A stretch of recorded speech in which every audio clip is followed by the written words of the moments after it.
Hello viewers, this is doctor Wahid Baig from Jaipur India.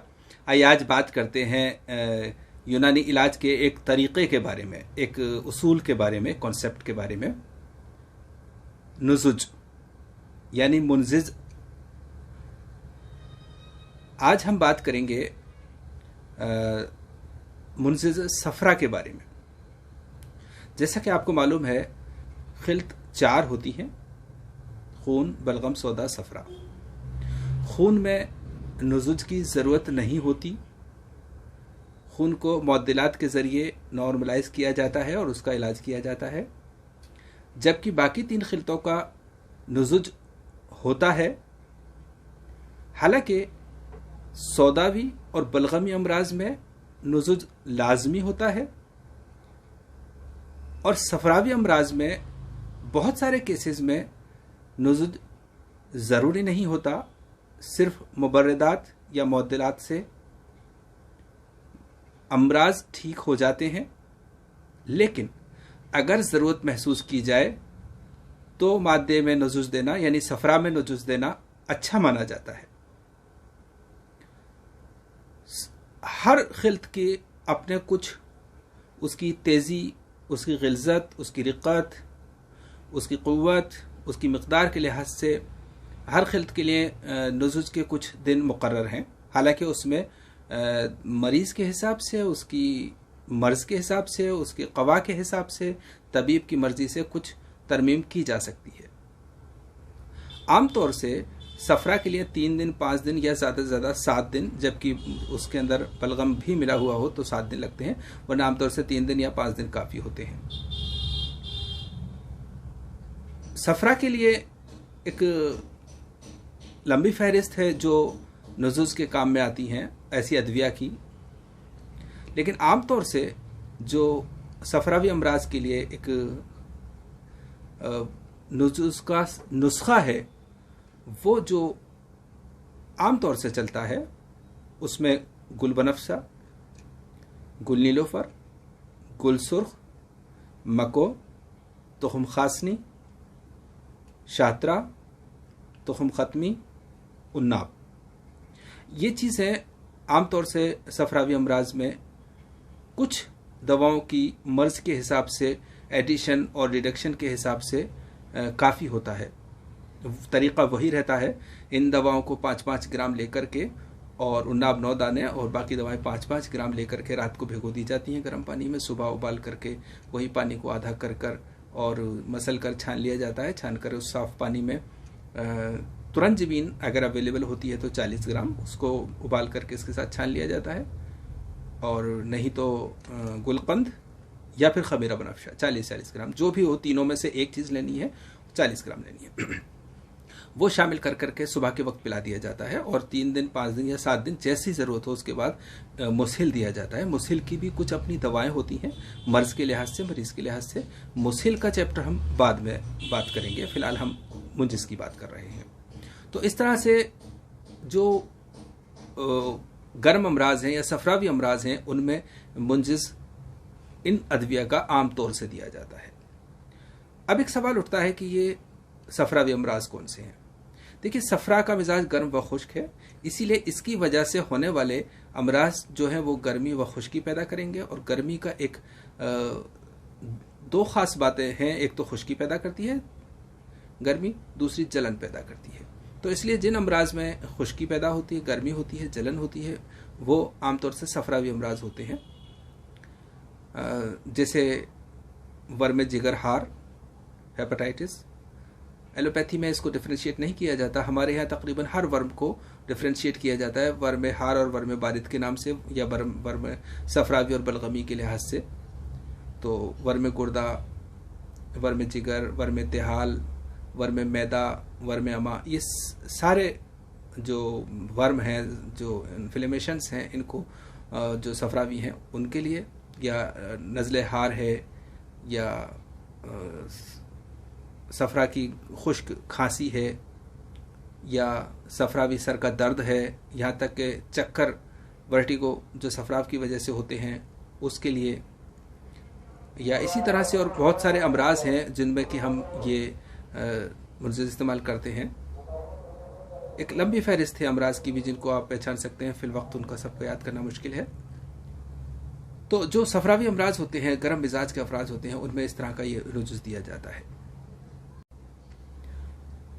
मुंजिज के नुस्खे इस्तेमाल करते वक्त ये बात एक ध्यान रखने की है कि जो दवाएं किसी खिल्त का मुंजिज होती हैं वही दवाएं उस खिल्त की मुअद्दिल भी होती हैं।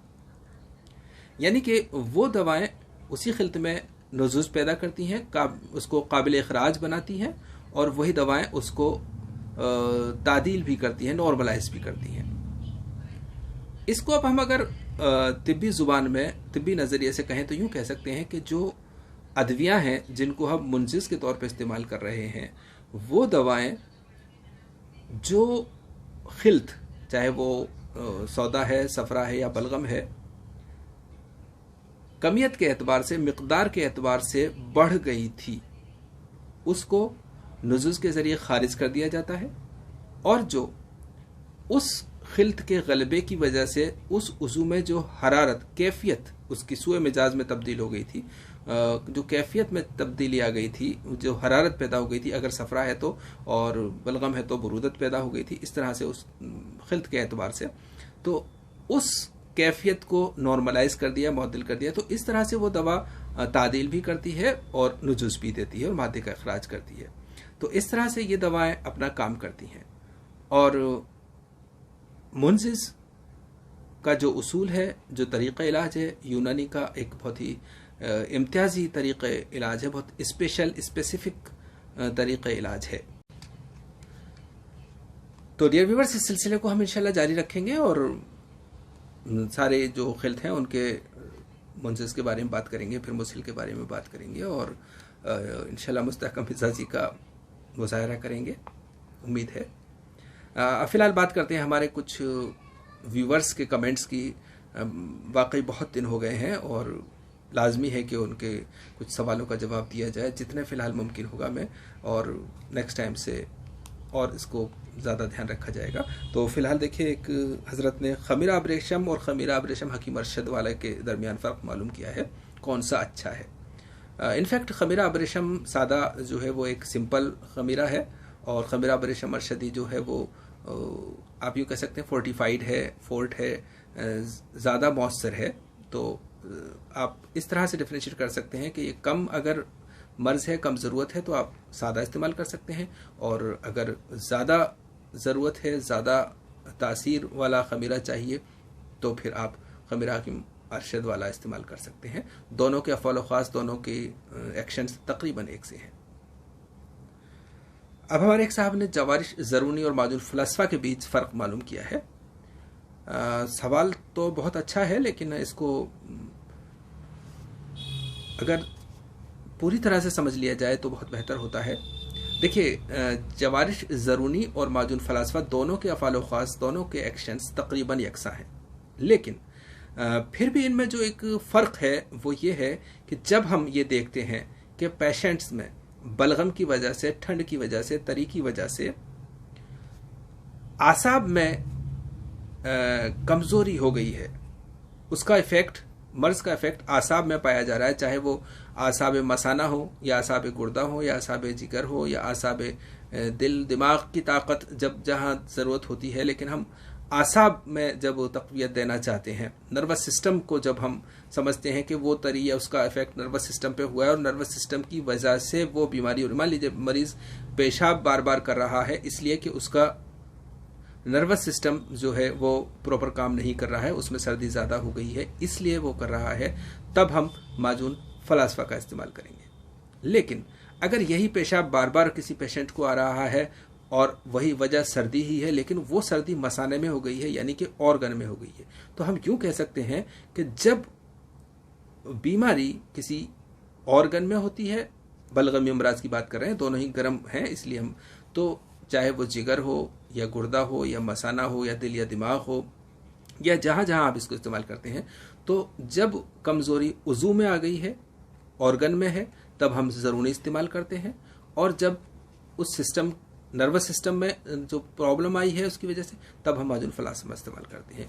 वैसे दोनों ही तकरीबन एक सा काम करते हैं, दोनों ही मुक़व्वी बहा हैं, दोनों ही मुक़व्वी आज़ा हैं, दिलो दिमाग हैं, गुर्दा जिस्म वगैरह हैं, दोनों ही तकरीबन एक सा काम करते हैं। लेकिन ये फ़र्क इनमें होता है जब हम इनका इस्तेमाल प्रॉपर इस्तेमाल करना चाहते हैं। तो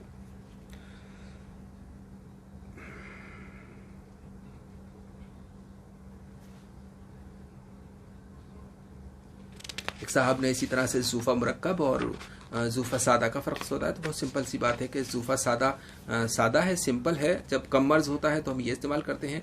जब हम ज़्यादा बलगम का असर देखते हैं, कंजेशन सीने में ज़्यादा देखते हैं, तो हम फिर शरबत ज़ूफ़ा मुरक्कब इस्तेमाल करते हैं, यानी कि वहाँ पे ज़्यादा दवाएं इस्तेमाल की गई हैं उस शक्ल। एक साहब ने शहद और शक्कर के कबाम बनाने के लिए मालूम किया है। तो देखिए हज़रत, एक सिंपल सा तरीका तो यह है कि शहद और शक्कर दोनों को डाल करके और पानी डाल करके एक साथ कबाम बनाया जाता है, और जब वो कबाम तैयार हो जाए तो उतार लिया जाता है। लेकिन इसके लिए बहुत एक एक्सपर्टाइज की ज़रूरत होती है, जो कि बहुत तजर्बे के बाद आता है। तो मेरी सलाह ये रहेगी कि आप इसको चाशनी को अलग से, शक्कर की चाशनी अलग से बनाएं और शहद को अलग रहने दें, कफ गिरफ्ता, उसका झाग उतार के गर्म करके रख लें। फिर जब ज़रूरत हो, जितने शहद की ज़रूरत हो, जितनी चाशनी की जो भी रेशो आपको ज़रूरत हो, उतना उसमें डाल लें और दवा बना लें। एक सवाल है जो कि बहुत इंपॉर्टेंट सवाल है अरशद अली साहब का, कि हमने अपनी कुर्स दिनकार में सुहागा खाम यानी कच्चा सुहागा दिखाया है, जबकि उन्होंने किसी बयाज में सुहागा बिरियां देखा है। बिल्कुल ठीक है, बिरियां भी सही है और खाम भी सही है, लेकिन क्यों कर और कैसे, इस बारे में बात करते हैं। देखिए होता क्या है कि हर हकीम का अपना एक मामूली मतलब होता है, अपनी कुछ पसंदीदा दवाएं होती हैं, कुछ तरीक़ा इलाज होता है। तो जहाँ भी जिस बयाज में भी आपने उस सुहागा बिरियां को देखा है, तो उन हकीम साहब का जो मकसद है कुर्स तिरकान बनाने का, उनका ज़्यादा रुझान, ज़्यादा मकसद ये है कि वो टैबलेट कब्ज़ पे ज़्यादा काम करे, कब्ज़ कुशा रहे वो, और गैस के लिए सेकेंडरी हो जाए। लेकिन हमने जब ये दवा बनाई है, तो हमारा, जब हमने खाम इस्तेमाल किया है, तो हमारा मकसद ये है कि कब्ज़ के लिए, चूँकि इसके अंदर एलवा ऑलरेडी बहुत सारी मकदार में है, तो हमने इसको सुहागे को खाम इसलिए इस्तेमाल किया कि फिर गैस का भी अखराज होता रहे। तो हमारा मकसद ये है कि गैस भी ज़्यादा अखराज हो, और फिर इसमें यह होता है मामूले मतलब, और ये रमूज़ की बातें हैं, कि अगर उन हकीम साहब को जिन्होंने इसको कब्ज़ के लिए ज़्यादा अच्छी बनाया है, फिर कभी अगर गैस की ज़रूरत पड़ती है निकालने की, तो उसके साथ वो जवारिश का मुनी या माजुन नानख्वा या ऐसी कोई जवारिश दे सकते हैं। इसी तरह से हमें अगर इसमें कब्ज़ में परेशानी होगी कि कब्ज़ के लिए और चाहिए इसमें कोई माविन दवा, तो ठीक है, हम इतरीफल मुलय्यन या कोई इसी कब्ज़ को शायद दूसरी दवा कोई और शामिल कर सकते हैं। तो दोनों ही अपनी जगह सही है, लेकिन दोनों का मकसद और ज़रूरत के लिहाज से होती है। कभी कभी ऐसा भी होता है कि किसी ख़ास इलाके में किसी ख़ास तरह के मरीज़ ज़्यादा होते हैं, तो उनके लिहाज से दवा बनाई जाती है। तो मैं समझता हूँ कि ये बात समझ में आई होगी।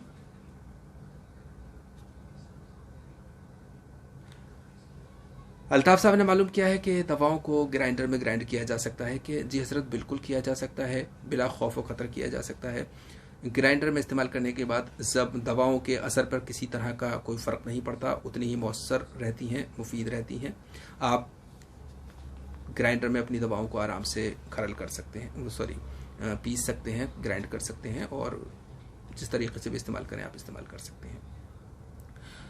कमेंट्स तो बहुत सारे हैं और भी, लेकिन बहुत देर हो चुकी है, तो इंशाल्लाह इन जो नेक्स्ट कमेंट्स होंगे और जो पिछले कमेंट्स हैं उनके बारे में हम कोशिश करेंगे कि उनको भी क्लियर किया जाए। इनफैक्ट जहाँ पे हमें लगता है कि ये एक बात समझाने की है, क्लियरिफिकेशन की ज़रूरत है, तो उस कमेंट को हम ज़रूर जवाब देना पसंद करते हैं। हालांकि इसके बावजूद भी यकीनन बहुत सारे कमेंट्स छूट गए होंगे, उनको नहीं कर पाए होंगे, लेकिन मैं माजरत के साथ कहता हूँ कि ये बहुत टाइम की कमी होती है, बहुत बिजी शेड्यूल रहता है, और मेरे बहुत तरह के काम होते हैं, बहुत तरह के काम होते हैं जिनको मुझे अंजाम देना होता है।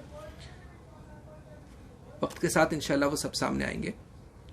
तो फ़िलहाल इतना ही। उम्मीद है ये मुजिज़ का जो एक तरीक़ा है, जो एक फ़िलासफ़ी है यूनानी की, जो तरीक़ा इलाज है, उसूल इलाज है, ये आपके मतलब में बहुत मुआविन व मददगार साबित होगा। और इसी के साथ हम नेक्स्ट बार से कोशिश करेंगे कि कुछ इस तरह के टॉपिक्स को भी लें जो हमारे व्यूवर्स के लिए ख़ास तौर से फ़ायदेमंद हो, और वो ऐसी दवाएं जो आमतौर से बाज़ार में नहीं मिलती हैं और ऐसे अमराज जिनको आमतौर से ज़्यादातर डॉक्टर्स इलाज नहीं करते हैं, नहीं कर पाते हैं, तो उस तरह की दवाएं को भी हम शेयर करें। तो फ़िलहाल इतना ही। अल्लाह हाफिज़।